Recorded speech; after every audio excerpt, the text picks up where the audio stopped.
Hey everyone, my name is Zach. I'm a 23-year-old competitive boulderer from Canada, currently living in Montreal. Welcome back to the COMPCLIMB training series, where I record most of my training, provide in-depth analysis of every session, and just chat about climbing with an emphasis on competition. So, I am back after my rest week. In case you missed it, since the last episode where we were also training at Bloc, well, actually, after the Bloc episode, we did the competition at Alley Up called the Mile End Send. And if you missed it, we actually put a little video out from that event as well. Another shout out to Loy for coming in super clutch with his footage. Like, he was just at the event filming his own video, and he just let me borrow some of the footage he got of Maddie and I. So yeah, we were able to put a video out from that event. Shout out to him for the footage. And if you missed it, that was the most recent bit of climbing that I did. So we had the competition, and then I had a 4-day rest week. So this is the last rest week that I'm gonna have before Vail, and it is my last little bit of recovery from the training that we've been doing. Also, let me just take a second to shout out little Maddie here, finally sticking this move. This is like her new weakness, is this sort of like lâché kind of move. She's been noticing it's like popping up in the World Cup semifinal a lot, and it has been holding her back from getting some better results. So we asked the setters at Bloc to put like a super tricky version of this move up for her to practice on, and they nailed it. Like, they really put a nice tricky lâché move that like perfectly tackled her weakness of like really getting that hip power and momentum in order to land in the end position. Yeah, so shout out to the Bloc crew for helping us out with working on Maddie's weakness, and she was very excited to stick it after some projecting of this boulder. So yeah, like I was saying, this is our first session back after our 4-day rest week. Last rest week I'm going to be having before Vail, and the last chance to really get my recovery in. So going into this day of training, it is always a toss-up for how I'm going to be feeling after a rest week. And for that reason, I scheduled this session to be a slab and coordination session. So since we are now starting training after this rest week, that also means we're going to move into the next phase of this training program. So the two biggest elements, like new elements of training that we're going to feature in this phase of the program, are our 5-on 5-off practice and our endurance training. So normally this session is actually supposed to be a 5-on 5-off practice, like a mock comp. But because it's the first session back after rest week, I normally feel quite bad, and so it's not the most optimal time to do a mock comp. And instead, like I said, I programmed it as a slab and coordination session, just to do some less physical climbing to really get the body going, and almost treat it as like a warm-up session to shake off the rest week rust. And I was definitely feeling the rest week rust in the session. I'd put it at like 6-7 out of 10 in terms of strength for how I was feeling. But it was definitely better than sometimes that it's been after a rest week. So I was happy to be at this starting point, even just by session 1. And here you can see we've been trying this purple climb. This last move is like really where I was feeling the rest week rust. I was really struggling to hold this pinch just because my grip wasn't all there. And so I couldn't just sort of lock off to the finish. I had to sort of just yank off this pinch because it was just feeling super bad. And it made for a really spicy move that spat me off like 5 times or something. But yeah,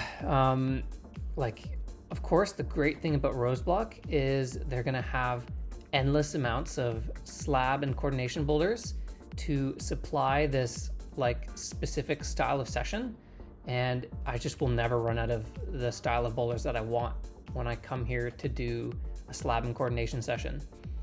Like, I guess the last COMPCLIMB episode we did was here, and we did like a crazy slab and coordination session where we just did so many like balancy and quarto boulders, and I didn't even get them all done in one session, even though we did a total of like 12 boulders or something crazy. And so anyway, the point is, like, here we are just a few days later, and already look at how many more new boulders there are of this style. Like, I've mentioned this before, they set 3 days a week here at Bloc, which is definitely the most of any gyms in definitely the city, potentially even the province. I mean, in my experience at least, a Boulder gym setting 3 boulder sets a week is, I can't think of one off the top of my head that I've been to. And they're large sectors at that.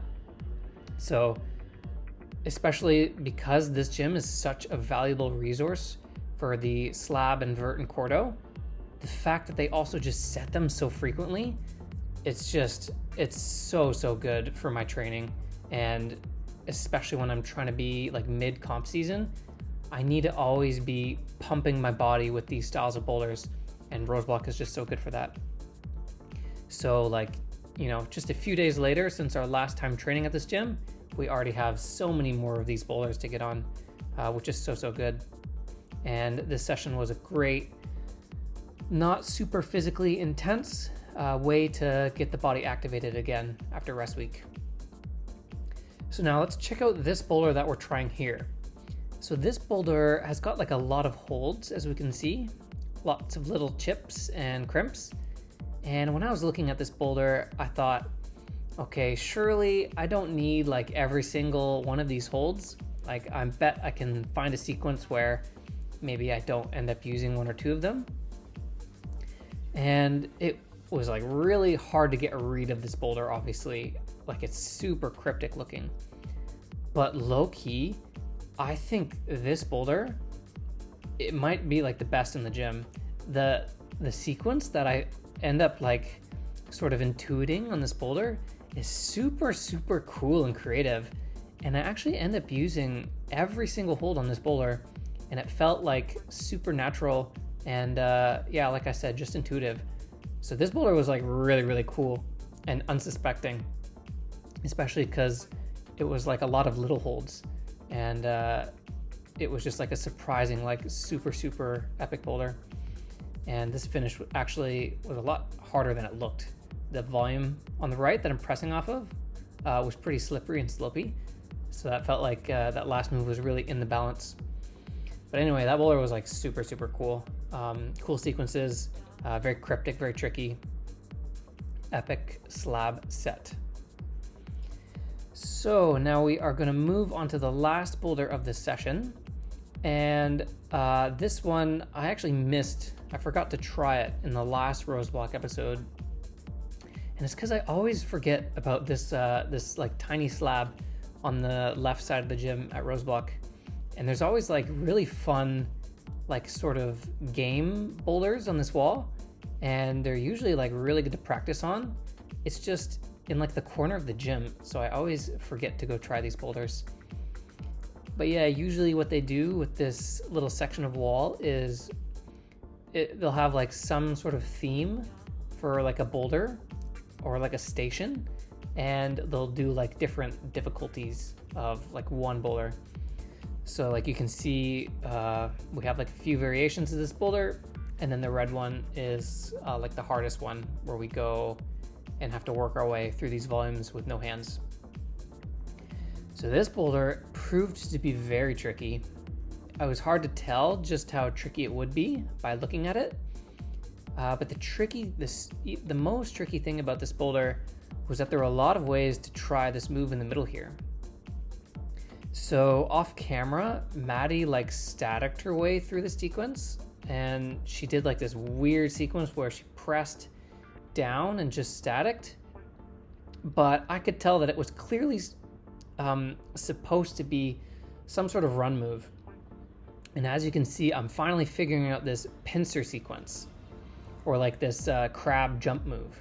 So normally with the tip of the day, what I like to do is kind of keep it general, try to think of a climbing movement or technique that can be applied to lots of different moves. But today we're going to focus on like a super move specific one. And that's going to be this very new school move that is trendy on the comp style setting these days, which I like to call like the crab pincer move, but maybe there's some sort of other name. But anyway, it's where we have, we're in sort of like a stemming position, and then we want to jump and clamp our feet between two volumes, or sometimes it can be like opposing between two volumes. But the idea is, we jump, we step onto two volumes, either compressing or opposing, and the opposition helps us stay on the wall. So that's what ends up being the best method to do this move here. And basically, I've been putting like a decent amount of practice on this kind of move recently. And so today's tip of the day, I'm going to tell you like the two most important things that I find I have to emphasize when I'm doing this move in order to be successful. So the first thing is, I think I've actually talked about this before a while ago, but it's to create like a U movement when we're jumping for the next volume. So I like to sort of be stemmed. I like to go up high. So in this situation, I like to go up high to the left, create a U shape so I can actually put pressure on my right foot, and then jump upwards a little bit to get over to the right. I find that anytime I'm doing this crab pincer move, it really helps for me to try and create this U shape so that we get a nice amount of pressure on our foot that we're jumping off of, because usually with this kind of move, it's going to be a bad foot, like a slopey foot or something that's difficult to weight. Otherwise, we could just balance on it and not have to have this crab move forced. So because the hold is usually bad, the U shape helps us when we go down low. We can put pressure on the hold and now create a better platform to jump off of in order to land into the next position. And the second thing is just a little thing, and this is something I've only started to notice myself do. And we can see in this frame that I'm sort of just stepping on the volume with the point of my toe. So this is just a little thing that I can't necessarily describe exactly why it is helping me, but I feel like it's just a little mental boost. Every time that I start with the full ball of my foot on the volume, I find that because my foot, like it sort of like doesn't allow me to do this U movement super well when I have the whole ball of my foot on the volume. But when I just kind of step with the tip of my toe, and when I start up here, I just start with the tip of my toe, and then as I go down, now I roll onto the ball of my foot. For some reason, this just helps this movement flow better in my mind, and I find my body is able to execute the U movement for this crab move much more effectively by starting with the tip of my foot and then rolling onto the ball of my foot as I go down in my U. So this is maybe just a bit of personal preference, but if you are climbing at like a comp style gym or you're a competitor yourself, you're definitely going to be encountering this move in the near future because setters are really loving it. It's becoming super trendy. So here are just like a couple little tips and tricks that I like to try and emphasize when I'm trying this move. Biggest thing is to create the U shape. And then the second thing is I like to step on like the tip of my toe and roll onto the ball of my foot as I do my U move, because it just helps the move flow better and feel better. And so this sequence, I saw this sequence, but I am usually really bad at this kind of move, like this crab move. And so I sort of ruled out trying it off the bat, and I was trying that other foot sequence. But one of the staff was walking by and told me that he made it work with the crab pincer way. So I said, okay, I need to at least give it a try. So yeah, shout out to Frank for helping me figure out a way to get this boulder done. Without that little bit of advice, I probably would still be there to this day trying the other foot sequence. So yeah, I felt like I got some good key reminders of like those couple little tips and tricks that I'm learning to apply to the crab pincer move. And so that boulder was super helpful for me to really try to understand what I would consider to be one of my more prominent weaknesses in terms of like the new school comp style moves. Like for those who remember, the few sessions that we were having at the Boulder project in Salt Lake right before the North American Cup, there was a boulder like this, like with almost the exact same move, that the crab pincer move that I was trying for a while in that episode, and I never ended up sticking it. And I actually think that I wasn't trying the U movement enough. Like I wasn't using my own tip of the day, and I would actually like to go try that boulder again and emphasize the U movement and see if I could do a little bit better on it. So after our first session, it was back to Rose Block for our second session, which is where we do our Boulder Max Force session.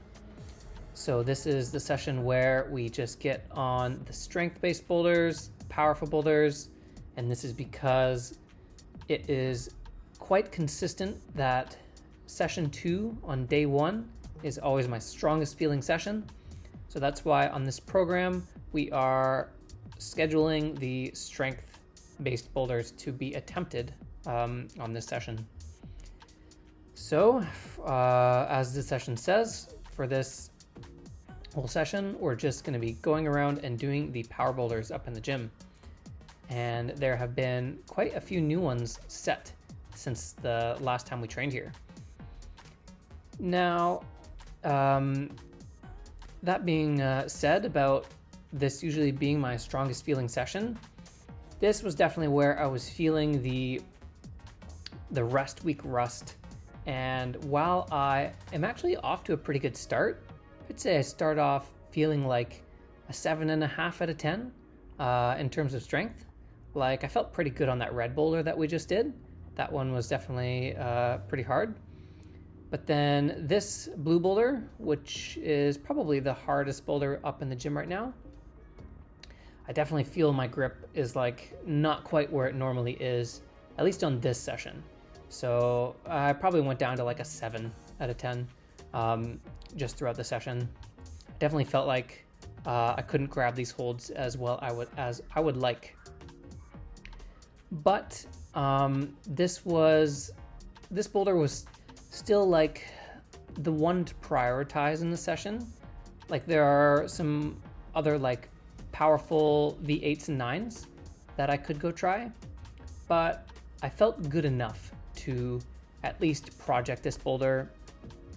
And even if I couldn't get a send, I could at least learn the movements pretty well and figure out all my beta, and then hopefully go try the boulder again the next day and potentially get a send of it. So after working on it for a little bit, I start to figure out my beginning sequence, but the hardest part about this boulder for me proved to be just everything about this second last volume. It's like really, really bad, and I just felt like this also just feels like kind of like the grip type I would say I'm most weak at. Just your straight on slopers that revolve around like wrist power and maybe even a little bit of friction. But I found like going up to that hold and trying to use it well was really, really hard. And maybe you've also noticed with my right hand, I've now realized that this crimpy thing is actually a bit more optimal for me to ditch the thumb catch and just edge it. And I feel like this happens to me from time to time. Also, you should check out that desperate foot cut there on these slopers. I was like trying to do a foot match and then just kind of lost the foot without expecting it, and then somehow I didn't let go. But yeah, I was trying to think of like why this hold was feeling better for me without thumb, because like you'd think that being able to pinch this hold would just feel like a better hold. And I was really thinking about this, and I think it's because like the crimp is like slopey. So in order to squeeze it with your thumb, you kind of have to bend your fingers in sort of a half crimp position. And the last ends of my finger joints don't hyperextend a lot. So this is like actually something that's very interesting to pay attention to from climber to climber, is that some people can like really hyperextend their that last end of their finger joint, and this can actually give you like a nice advantage in terms of climbing. Like I remember there was a setter that used to set at my home gym in Ontario that could hyperextend his fingers like so much. And basically what this can help you with is grabbing a slopey edge in like a half crimp position allows you to get more surface area and friction with your fingertips while also using like sort of like a stronger grip type, which is the half crimp. But for me, if I try to grab that as a half crimp with using my thumb, then my fingertip is actually lifted off of the hold a little bit because it doesn't hyperextend and I get less friction and surface area. So anyway, that the moral to that little story is pay attention to how well you can hyperextend the ends of your, like the last joint on your finger, and that will determine how you should actually grab some kinds of holds, such as slopey edges like that. Now in the meantime, meanwhile, during that little story of mine, I guess, I'm getting a tragic finish drop of this boulder, and we're about to see another one. As I was working this boulder, like I said, I was kind of not expecting to get a send of it, and I was just trying to learn the moves, but then it actually got to the point where I was starting to get close to sending the boulder, and then those finish droppers started to become quite a bit tragic. But I'll be going back to Rose Block the next day to try it again, and at the time I'm recording this, I haven't done day 2 of training yet, so I will leave it up to future Zach to tell me how trying this boulder again goes.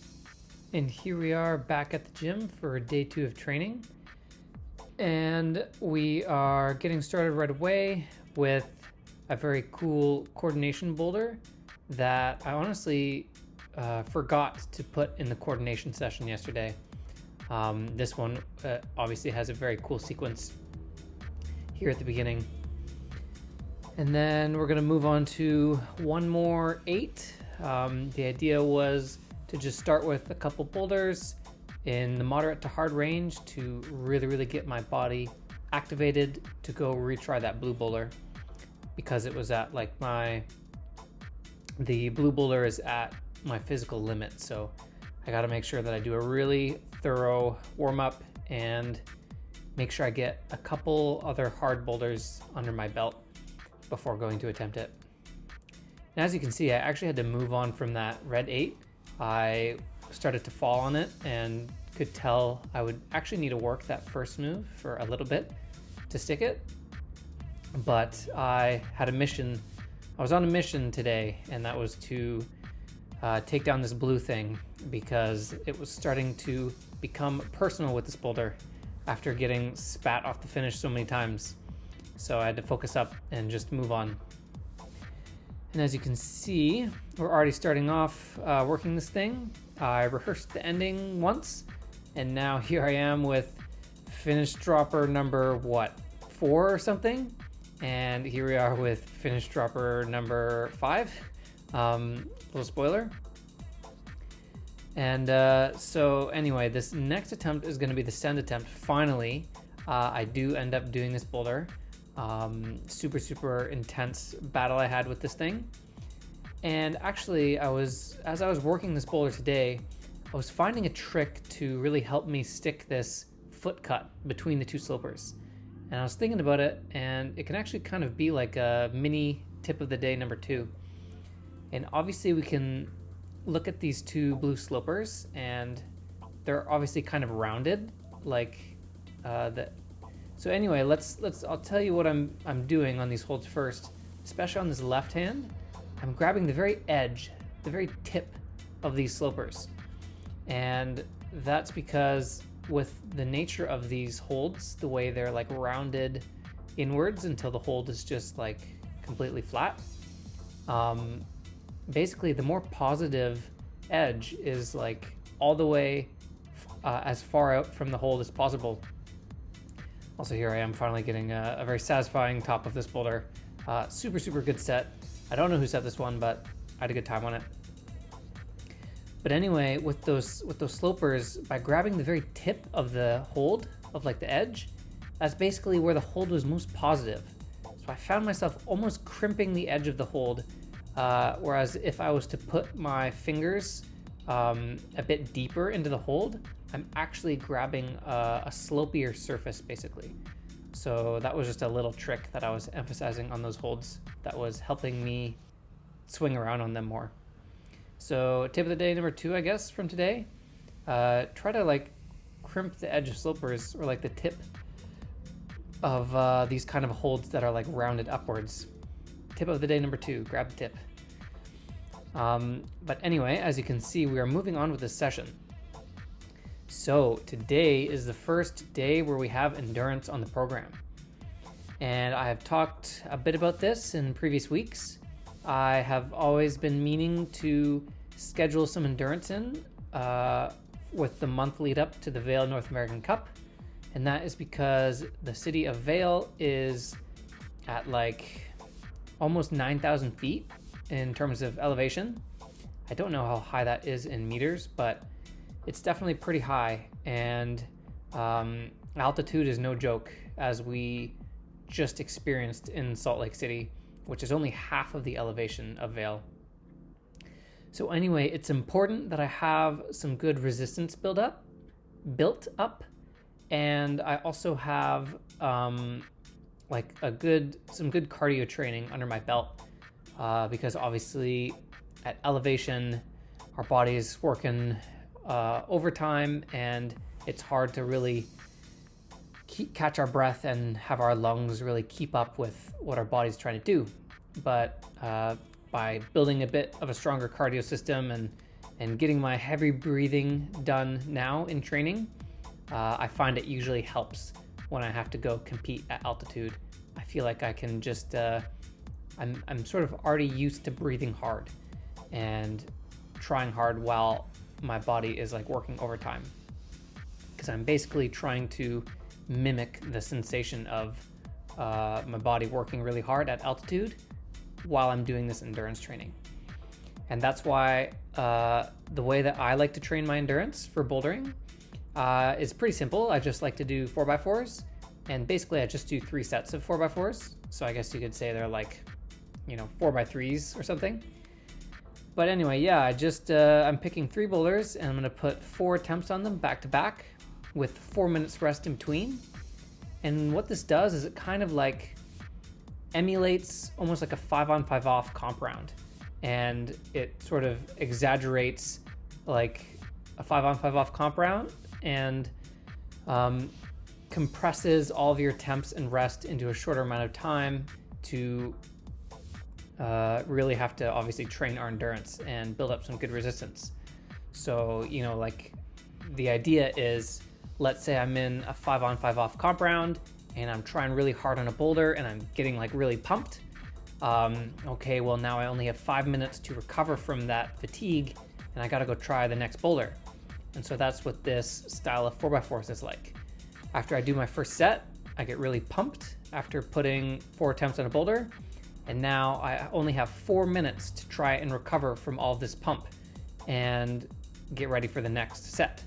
And that's sort of exactly what our body is going to be going through during a comp round, which is why I like to train my endurance like this. And it helps my body train its recovery to be able to recover as much as possible within that 4-minute window and be able to execute like physical boulders just after 4 minutes. And with this style of endurance, I find the pump really starts to compound the more sets I do, since 4 minutes rest isn't like a lot. And so I find that doing a few of these endurance sessions, even if it's just like 4 or 5 right before a target event, really helps me build up some good resistance. And if I find myself getting pumped like midway through a comp round in Vail with a bit more of this style of endurance training on my side, it'll help me cope with it better. And so that is why we are starting it now. I think I have about like 4 or 5 of these endurance sessions in on the program. And that's just enough to be feeling like I've made like a little bit of endurance gains by comp day. I find I gain endurance really, really fast. And so even just 4 or 5 sessions is going to be enough for me. And yeah, we had a pretty good start to it, I think. I tried to keep it pretty moderate. The couple of V7s that I did were definitely pretty challenging. I was pumping out quite hard by the end of it. But then I put like a V6 in there just to try and take it easy and be a bit more on the conservative side. But I think I actually could have afforded to pick a slightly harder boulder, as I actually kind of surprised myself with my level of endurance. Like especially with that green pinchy boulder, I didn't expect to get all 4 reps on that one. But I think it's because I've been trying a lot of like the super physical, like power endurance, pumpy style looking boulders up in like Bloc shop and also at Bloc. And so I've actually been trying to do a lot of like super pumpy boulders in just our regular sessions recently. And that has actually built up a little bit of a baseline of endurance, which I think I noticed today, even just with this first endurance session. I have like a lot of experience with, not doing endurance for a while and then doing like a nice short burst of endurance right before an event like this. And so I usually know what I should feel like on day 1 of endurance. And this was definitely more positive than it has been in the past. So that's quite reassuring actually, because it's going to be really important to have a bit more endurance and cardio on my side for Vail. So we're already off to a good start. And here we are finishing off the day of training with our workout and hangboard. And at this point in the program, we're just having like a little bit of an adjustment to our reps and sets. For our hangboard, we're no longer doing our 2 reps of 5-second hangs for 5 sets. Now we're doing 1 rep of 5-second hangs for 6 sets. So the volume of our hangs is almost getting cut in half. And this is just because we're starting to taper as we're getting closer to the biggest peak that we want to hit in the month and the season, which is Vail, obviously. So we're going to start to taper off the volume and try to increase the weight of the exercises that we're doing and get our strength nice and maximally peaked. And so yeah, as you can probably tell by everything we just did in this episode, that was quite a lot of training that I did in these past couple of days, and I'm definitely really tired. The first time doing endurance in a while will definitely get you. So yeah, I have a very much needed rest day tomorrow. And then I think after the rest day, we'll probably go to Beta Bloc, I think, is our next couple of days of training lined up. And I actually should be getting my next pair of unparalleled shoes to try by then. I should be able to go pick them up tomorrow, actually, and it's the Cubits. I mentioned in the first video that we climbed with the Tomoe Narasakis that the next unparalleled shoes I wanted to try are the Cubits, and so I should be able to give them a nice test run in the next episode, which will definitely be pretty fun, so make sure you tune in for that. Insert catch a video outro here.